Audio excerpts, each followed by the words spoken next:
Hi, my name is Jacob Morrison, and before we get started with methods that hackers use to attack your computer, let's talk a little bit about the different types of hackers, starting with the white hat hacker. These are essentially the good guys, and they set out to intend to improve security. They will often find vulnerabilities and exploits and then notify a system administrator in hopes that they will patch the problem. They are also often employed by organizations specifically to find problems so that those problems can be addressed. On the flip side, we have the evil black hat hackers, who are essentially setting out to intend some kind of harm or damage to a system. Now, the methods that we'll be discussing in this presentation are usable by both white hat and black hat hackers, but we'll be discussing the different methods from the point of view of the black hat hacker. So there are many different methods that the black hat hacker can use, such as physical attacks. He can also go about things through an infrastructure-based attack. And we can do password attacks, followed by software-based attacks. We're going to be starting off with software-based attacks. Now, essentially, when a programmer is creating a program, they're essentially more worried about how the program is going to function. Is it going to be seamless? Is it going to give the correct information? And a lot of times, programmers aren't so much worried about, is the program secure? And hackers know this, and they can take advantage of sloppy programming that doesn't necessarily take security into account.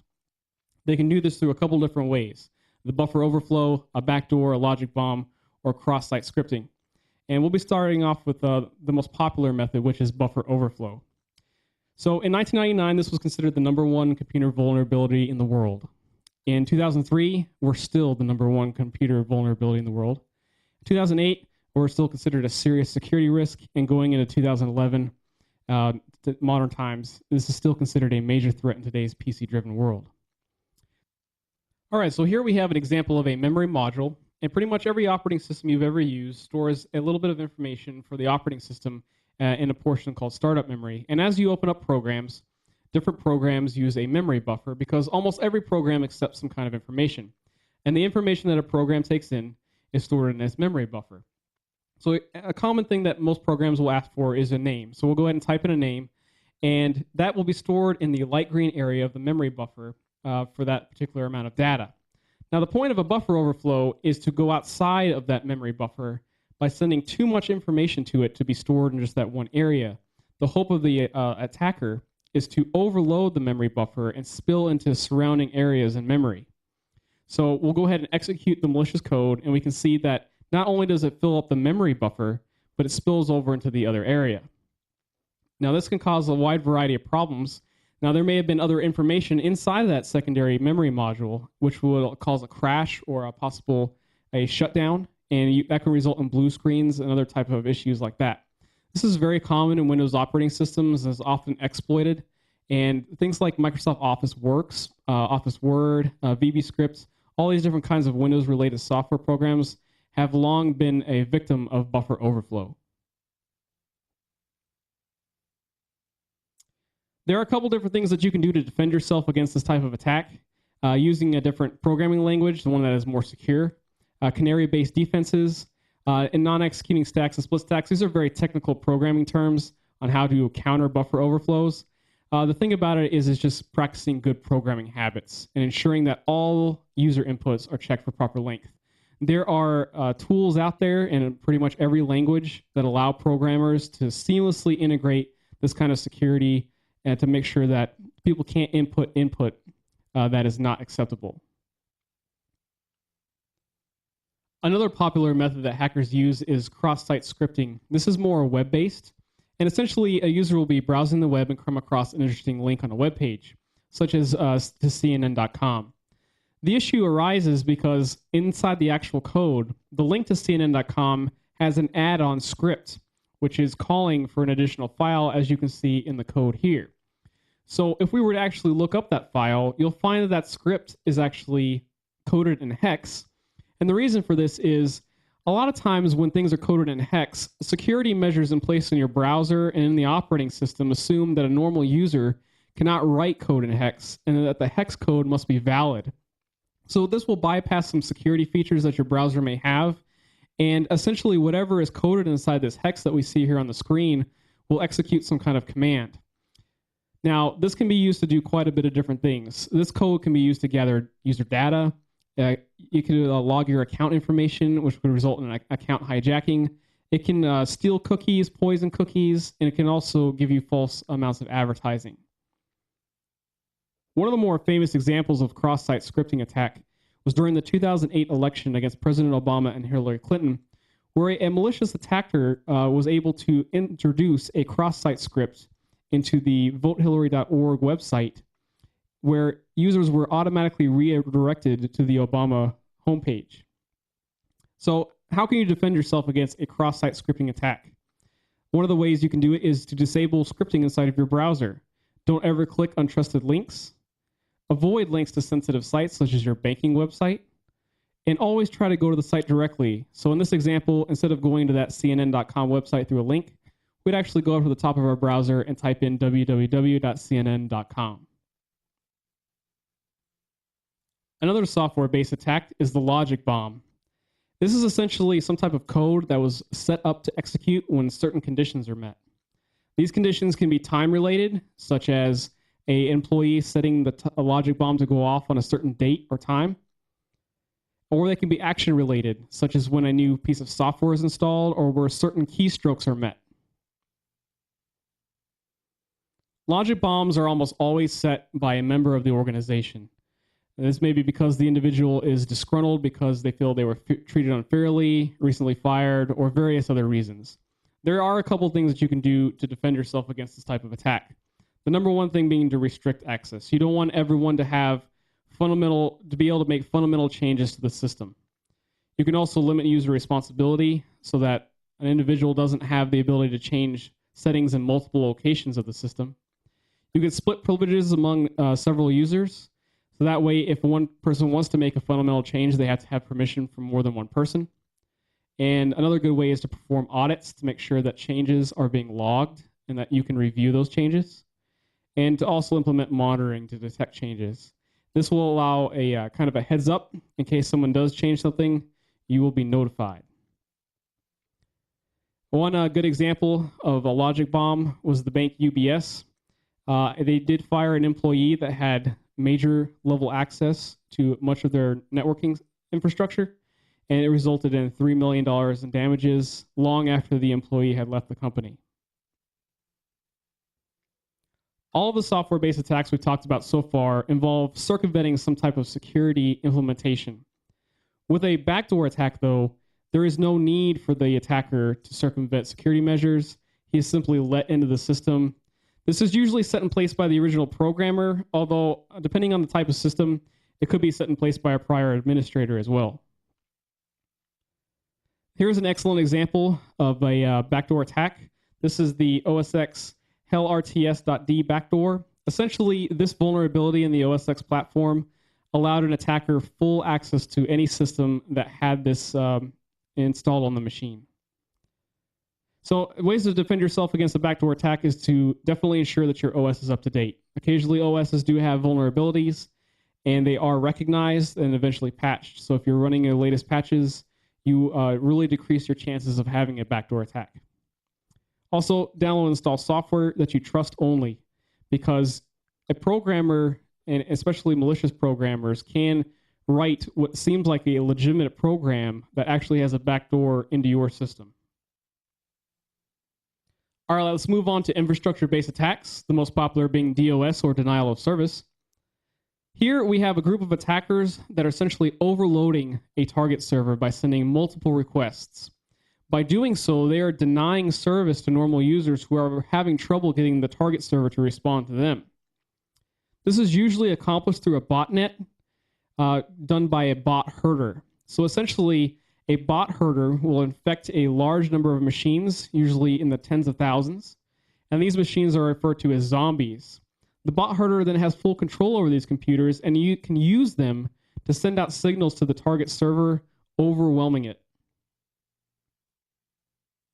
One of the more recent examples of this was the website twitter.com went down for 3 hours, denying service for over 44 million users. There are different ways that you can use to defend yourself against this type of attack. The number one being a firewall, because it can filter out unwanted traffic. There are also specific DOS prevention techniques that are available to many network administrators. Another infrastructure-based attack is the virus, something that we're probably all very familiar with. which is essentially a software program capable of reproducing itself and causing harm to files or other programs. The thing to take away about viruses is that a true virus cannot spread to another computer without some form of human assistance, which means that some form of user interaction must take place in order for a virus to spread.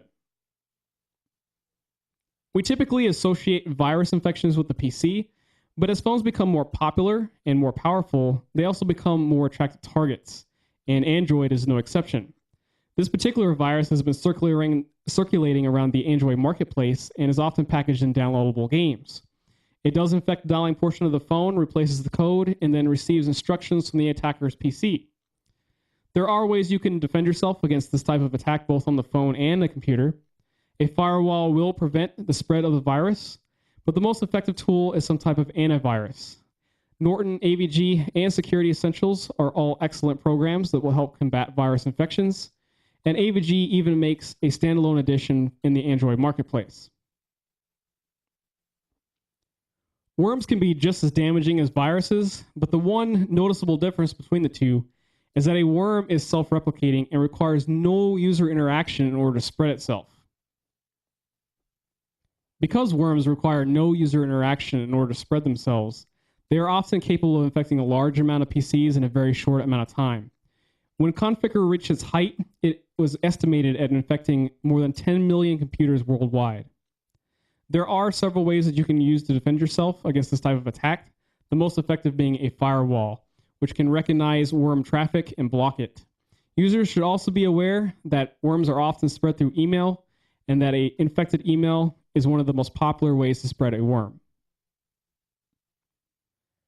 A Trojan is very different from viruses and worms, in that it requires the user to download and install it in order for the attack to work. This is usually a two-part process. The client is usually an appealing download or link that will draw the user in. Once it is downloaded and installed, this will open up the system to the attacker, who then can gain access to the computer and cause damage. One of the more famous examples of this is the Bank-A Trojan. Attackers inserted it into many different programs that were floating around the web at the time. It was specifically designed to steal online banking passwords and email them back to the attackers. And it had the additional functionality of being able to specifically target Windows anti-spyware software and disable it. There are different ways that you can use to defend yourself against this type of attack. Users should be aware that Trojans can be sent through email, so you should be aware to be checking that and not accepting emails from users that you don't know about. And again, Norton, AVG, and Security Essential or some type of antivirus installed on your machine is one of the most effective ways in combating Trojans. Spyware is arguably one of the more prevalent forms of infrastructure-based attack because it does not cause any kind of malicious harm to a machine if it's operating correctly. Its sole purpose is to monitor the user and send back feedback and information about browsing habits and other user data that could be useful to malicious organizations. This type of software is typically hidden from the user and is very hard to locate on a machine. Again, we'd like to emphasize in this presentation that these types of attacks are not limited to just PCs. The spyware.phone creeper is capable of running on any Windows mobile platform and can steal information from a user's cell phone. There are ways you can defend yourself. Don't install software that you don't trust is the number one way to avoid spyware. Unfortunately, antivirus programs are not always 100% effective in locating and eliminating spyware, but there are specific spyware programs such as Spyware Blaster and Spybot Search and Destroy that are available for free on the net that are very effective at removing these types of installations. Hackers are not just limited to network-based attacks. Stolen hardware such as computers, hard drives, and even backup tapes can provide the necessary information a hacker needs in order to gain access to a system. This information can be found in hard copy format as well, and password sheets on users' desks, access lists that show higher level users, as well as employee information can provide the necessary tools that a hacker needs in order to gain access to a system. When resulting to physical attacks, an attacker is no longer relying on technical skill to gain access to desired information. Instead, he or she must use another method, and social engineering is often utilized to reach these goals. Simply put, social engineering is the manipulation of an individual to provide confidential information or access. This is a very difficult problem to resolve because it cannot be patched or resolved through normal security means. People's tendency to trust others and reluctance to cause a confrontation often result in social engineering attacks actually succeeding. There are three main forms of social engineering: face-to-face, computer-based, and reverse social engineering. In the face-to-face, the hacker is actually physically inside the work environment, starting casual conversations with the users, posing as important users, and masquerading as different types of repairmen and other situations in which he feels that he will gain access into the work environment. In a computer-based social engineering, you'll often encounter pop-up windows, email attachments, and fake websites. Here in this example, we see signin_ebay_com is not actually the legitimate signin.ebay.com. However, this site will still take a username and password, and once a user does provide that, it will go to the attacker's catch site. In a reverse social engineering, the attacker will actually sabotage the equipment himself and then offer his services to repair or even pose as a support personnel, such as a network security individual, and will attempt to gain access under the premise of repairing the problem himself. There are ways to defend yourself against social engineering attacks, but they are often not easily implemented. One of the first things you can do is limit the amount of information provided on the web about employees. This will prevent an attacker from gaining the necessary information to pose as someone they are actually not. One of the biggest things you can do is to actually train your employees to be courteous but cautious while providing information over the phone. Many times, attackers will actually call ahead and try to gain the necessary information they will need before physically entering the workplace. Make it a company policy that users will never be asked to provide their username or password. This will prevent social engineering attacks from occurring over the phone, in which attackers try to elicit this type of information from your users. And again, provide information security training to all users. This is one of the most important things that you can do to prevent social engineering. In closing, we would be remiss if we did not mention password attacks. This is often the easiest way that an attacker can gain access to a system. The primary security weakness associated with passwords is they are an excellent user credential, but they do not take into account what user is actually entering that information. So the goal of an attacker is to decipher the password through various means and then gain access to an otherwise restricted system. This can be accomplished one of two ways. The first is through the brute force method. This is where every possible character combination is attempted in succession. So numbers, special characters, lower and uppercase letters will be tried in a sequential order, and eventually a brute force method will succeed, although this does take a considerable amount of time. The second method is a dictionary attack, where common phrases and words are tried out of a dictionary or in the attacker's pre-programmed library, and hopefully the password will be simple and will be located in the dictionary attack. This attack method is much more fast, but is not guaranteed to succeed. On behalf of Jacob Gresham, Brittany Gilstrap, I'm Jacob Morrison, and thanks for watching.